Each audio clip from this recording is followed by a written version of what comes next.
সাঁইথিয়ার পর দক্ষিণ 24 পরগনার কুলপিতেও এসআইআর আতঙ্কে এক শিক্ষকের মৃত্যুর অভিযোগ তৃণমূলের। মৃতের নাম শাহাবুদ্দিন পাইক, বয়স 45। শাহাবুদ্দিন পাইক ডোলাহাটের কিশোরপুর হাই মাদ্রাসার শিক্ষক ছিলেন। এসআইআর ঘোষণার পর থেকেই আতঙ্কে ছিলেন ওই শিক্ষক। 2002 সালের ভোটার তালিকায় তার নিজের ও স্ত্রীর নাম ছিল না। মানসিক অবসাদের জেরেই ব্রেন স্ট্রোক দাবি তৃণমূলের। গত শনিবার ক্লাস চলাকালীন হঠাৎই অসুস্থ হয়ে পড়েন শাহাবুদ্দিন। তাকে ডায়মন্ড হারবার গভর্নমেন্ট মেডিকেল কলেজে ভর্তি করা হয়। 5 দিন আইসিইউতে থাকার পর বৃহস্পতিবার তার মৃত্যু হয়।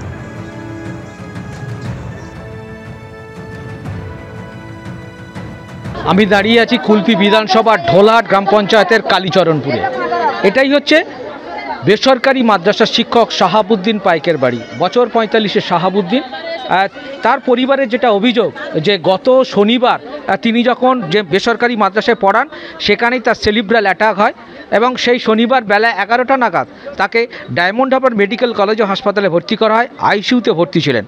গতকাল সন্ধ্যায় তার মৃত্যু হয়। এই মৃত্যুর কারণ হিসাবে তারা দায়ী করছে এসআইআরকে। কারণ এসআইআরকে কেন্দ্র করে তার এবং তার স্ত্রীর নাম 2003 সালের যে খসড়া ভোটার তালিকা সেখানে তাদের নাম ছিল না বলে জানাচ্ছেন এবং তার পরিবার এবং তার বাবা যেটা জানালেন তারা একাধিকবার শাহাবুদ্দিন তাদের কাছে এই আশঙ্কা প্রকাশ করছিলেন তাহলে কি তাদের নাম থাকবে না, তাদের কি কোনো বিপদে পড়তে হবে। একাধিক চিন্তাভাবনা তার মাথায় এসেছিল এবং যেটাকে কেন্দ্র করে তিনি অত্যন্ত চিন্তার ফলে তার সেরিব্রাল অ্যাটাক হয় এবং কার্যত শনিবারের পর ভর্তি হন এবং গতকাল তার মৃত্যু হয়। ইতিমধ্যেই মথুরাপুরের সাংসদ তৃণমূল সাংসদ বাপি হালদার, কুলপি তৃণমূল বিধায়ক যোগরঞ্জন হালদার সহ তৃণমূল নেতৃত্ব তার বাড়িতে এসেছিলেন। তারা দেখা করলেন পরিবারের সঙ্গে, পরিবারের পাশে থাকার আশ্বাস দিলেন। অন্যদিকে বিজেপির পক্ষ থেকে এই যে মৃত্যু নিয়ে রাজনীতি, তারা বলছেন ইনি একজন শিক্ষক ছিলেন শাহাবুদ্দিন পাইক, তার মৃত্যু, তিনি ভারতীয় নাগরিক ছিলেন, তার কোনো চিন্তা থাকার কথা ছিল না। কিন্তু তৃণমূল কংগ্রেস ভয়ভীতির যে রাজনীতি তার ফলে এই শাহাবুদ্দিন পাইকের অকাল মৃত্যু হয়েছে, এ দায় তৃণমূল কংগ্রেস এড়াতে পারে না। গৌতম মণ্ডল, এবিপি আনন্দ, দক্ষিণ 24 পরগনা। কুলপিতে শাহাবুদ্দিন পাইকের মৃত্যুর ঘটনায় পরিবারের কি অভিযোগ শোনাবো।